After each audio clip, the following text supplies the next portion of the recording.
Hello everyone, नमस्कार। Global running issue programme में आप सभी का स्वागत है। आज ग्रिप के तहत हम जानेंगे कि अभी चीन के विदेश मंत्री का भारत में आगमन हुआ, यानी कि उन्होंने भारत के दौरे पर भारत आए और इस दौरे में कई बातें निकल कर आई। और एक बात जो हमेशा से निकल कर आती, कहा जाता है कि वैदेशिक संबंधों में ना कोई अस्थाई शत्रु होता है, ना कोई अस्थाई मित्र। इसी जद्दोजहद में वैश्विक संबंधों का विभिन्न देशों के द्वारा निर्माण किया जाता है और मेन थीम इन देशों की यही होती है कि तत्कालीन समय में किस प्रकार से वैश्विक पटल पर अपने हितों की पूर्ति की जा सके, या किसी भी विदेश नीति का या किसी भी देश की विदेश नीति का प्राथमिक उद्देश्य होता है। इसी क्रम में जब यूक्रेन रूस विवाद अपनी चरम स्थिति पर है और अमेरिका के द्वारा यह प्रयास किया जा रहा है कि किसी भी प्रकार से रूस के विरोध में विश्व के सभी देशों को खड़ा किया जाए, लेकिन इस क्रम में कुछ ऐसे देश हैं जो आंशिक रूप से और कुछ ऐसे भी देश हैं जो खुले रूप से रूस का भी समर्थन कर रहे हैं। इन समर्थन करने वाले देशों में चीन का नाम प्रथम श्रेणी में है। इस वजह से चीन अपने उन सभी देशों से सभी गिले शिकवे को भूलकर उनको अपनी लाइन में या अपनी कतार में खड़ी करने की कोशिश कर रहा है, जो अमेरिका के पक्ष में जा सकते हैं। ये बात मैं इसलिए कह रहा हूं क्योंकि जब अभी चीन के विदेश मंत्री भारत आए,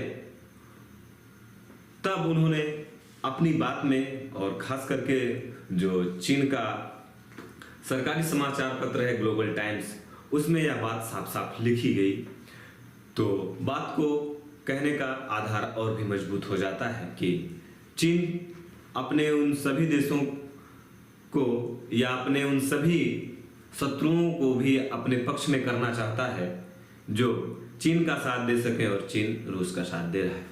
इसी क्रम में आप जानते हैं अभी पाकिस्तान में OIC यानी कि ऑर्गेनाइजेशन ऑफ इस्लामिक स्टेट की मीटिंग हुई।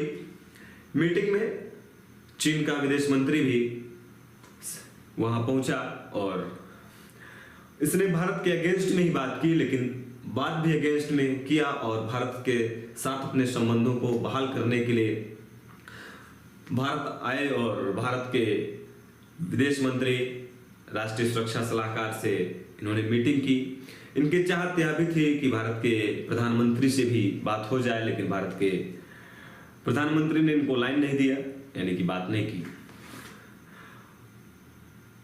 तो प्रश्न है कि आखिर वह चीन जो पाकिस्तान में होने वाली OIC की मीटिंग में कहता है कि चीन उन इस्लामिक कंट्रियों या OIC के साथ है कि जो OIC अपना स्टैंड रखता है जम्मू कश्मीर के मामले पर, वही स्टैंड चीन का भी है, यानी कि भारत के अगेंस्ट खड़ा हुआ है चीन। लेकिन फिर भी चीन का विदेश मंत्री भारत आता है तो कुछ इसके निहितार्थ हैं, भारत को भी इसके कुछ निहितार्थ हैं, भारत को भी इसके कुछ एडवांटेज हैं, चीन को भी इसके कुछ एडवांटेज हैं, और वैश्विक स्तर पर इस पूरे घटनाक्रम का एक विशेष महत्व है। इन सारे घटनाक्रमों का अध्ययन इस पर्टिकुलर सेशन में करेंगे। चलिए देखते हैं कि क्या क्या मुद्दे हैं जिन्हें आज हम जानेंगे।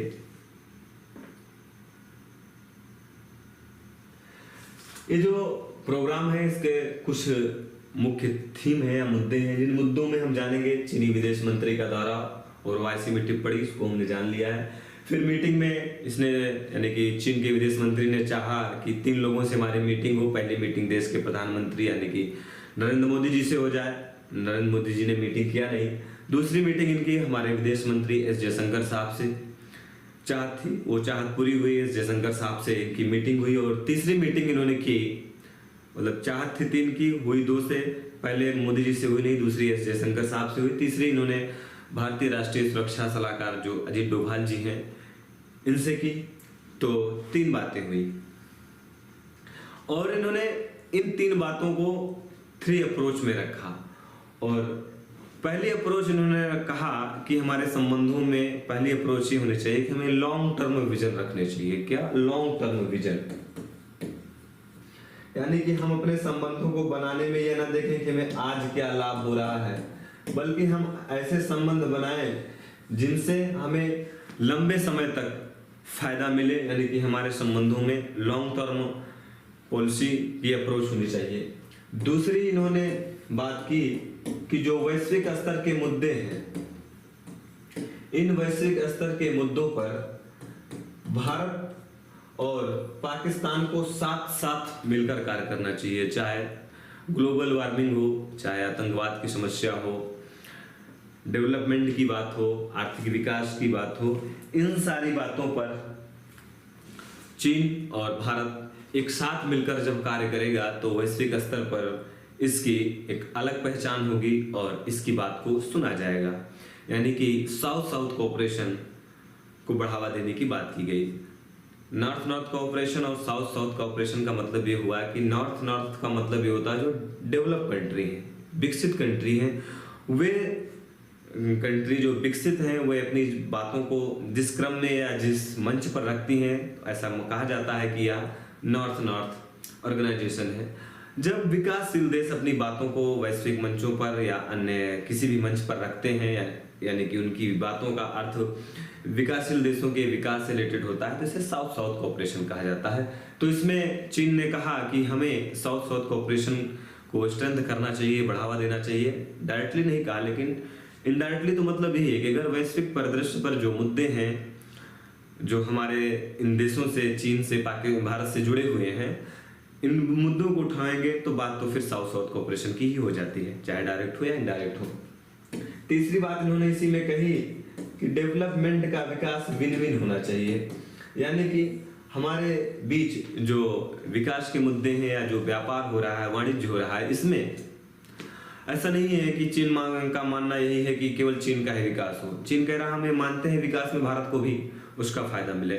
तो मेनली इन्होंने 3 अप्रोच कही इस बात में।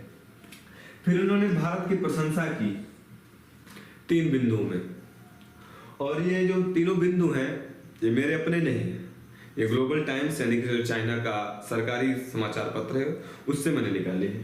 पहली बात इन्होंने कहा प्रशंसा में भारत की, एसएससी के तहत आप इसे जान सकते हैं कि भारत का जो स्ट्रेंथ है, जो कैपेसिटी है, वह बढ़ी हुई है। यानी कि भारत को खुश करने के लिए कह रहा है भारत आपका जो स्ट्रेंथ है मैं मानता हूं कि बढ़ी है। और ये बहुत अच्छी बात है कि बड़े दिनों के बाद चीन ने स्वीकार किया। नहीं, अभी तो चीन ही कहता था कि युद्ध भूल गए क्या 1962 वाला। अब आज क्या कह रहा है? नहीं नहीं, आपकी स्ट्रेंथ बढ़ गई। फिर इसने क्या कहा कि भारत का जो स्टेटस है वैश्विक स्तर पर यह भी बहुत ज्यादा बढ़ गया है। क्या स्टेटस? भारत का जो वैश्विक स्तर पर स्टेटस है, भारत का स्टेटस अगर ना बढ़ा होता तो क्या जरूरत थी कि ये दौड़ के भारत के पास आते। फिर तीसरी बात इन्होंने कहा कि जो भारत की कैपेसिटी है, जो भारत की क्षमता है, यह भी बढ़ गई है। तो 3 बातें इन्होंने कही प्रशंसा में कि भारत का स्टेटस बढ़ गया है, भारत की स्ट्रेंथ बढ़ गई है और भारत की कैपेसिटी बढ़ गई है। अब सबसे बड़ा जो मुद्दा था कि इतनी ये बातें जो कर रहे हैं कि हम संबंध बढ़ाना चाहते हैं, लॉन्ग टर्म हमारे संबंध होने चाहिए, आपको भी फायदा हो, हमको भी फायदा हो, वैश्विक स्तर पर चलो हम मिलकर अपनी बातों को उठाएंगे। फिर कहता है कि आपकी एसएससी हो गई है, यानी कि स्ट्रेंथ बढ़ गया है, कैपेसिटी बढ़ गई है, आपका वैश्विक स्तर पर स्टेटस बढ़ गया है। आखिर ये ऐसा क्यों बोल रहे हैं? इसके बोलने के पीछे का निहितार्थ क्या है? आप जानते हैं कि वैश्विक स्तर पर जब अभी रूस और यूक्रेन के बीच विवाद है, तो भी कल की वीडियो में ही बताया था कि पश्चिमी देशों खास करके अमेरिका की ये इच्छा है कि G20 से रूस को हटा दिया जाए। लेकिन चीन ने तुरंत उत्तर दिया कि रूस एक महत्वपूर्ण देश है G20 का, उसे हटाया नहीं जा सकता। तो चीन इस समय यह चाहत रख रहा है कि विश्व के वे देश विश्व के देश अमेरिकी खेमे में न चले जाएं। कहां? अमेरिकी खेमे में न चले जाएं, क्योंकि आप जानते हैं वैश्विक स्तर पर हर क्षेत्र में अमेरिका को चुनौती देने वाला देश कौन है? चीन ही है। तो चीन की ये चाहत है, आंतरिक इच्छा यही है कि भारत अमेरिका के खेमे में न जाए, क्योंकि आप जानते हैं क्वाड के माध्यम से बहुत से सिक्योरिटी जो एग्रीमेंट हैं, जिसमें लिमोया, कॉमकॉस, बेका, सारे समझौते भारत के अमेरिका के साथ हैं। और अभी 1-2 दिन पहले अमेरिका ने भारत को कहा कि भारत हमसे अच्छे संबंध बनाए, हमारे सैन्य समझौते हैं, उन सैन्य संबंधों को और हम सुदृढ़ कर सकते हैं। तो चीन का यह निहितार्थ है कि पहला निहितार्थ यह है कि चीन चाहता है कि भारत अमेरिकी खेमे में न चले जाए, यानी कि अमेरिका के बातों में न आए, अमेरिका से बहुत ज्यादा समझौते न करे। दूसरी इसकी सबसे बड़ी महत्वपूर्ण बात यह है कि आप देखते हैं वैश्विक स्तर पर रूस के साथ जो देश खड़े हैं उनकी कतारों में चीन खुलकर साथ देने वाला लगभग अकेला देश है। और भारत भी रूस के साथ खड़ा है, क्योंकि ऐसे विभिन्न मुद्दे आए जिन मुद्दों पर यूएनओ में मामला गया, उसमें से या तो भारत ने वोटिंग नहीं किया या वोटिंग किया तो ऐसा वोटिंग किया कि रूस को उसका नुकसान नहीं हुआ। तो अमेरिका जो चीन चाहता है कि वैश्विक स्तर पर हम रूस का अकेले साथ न दें।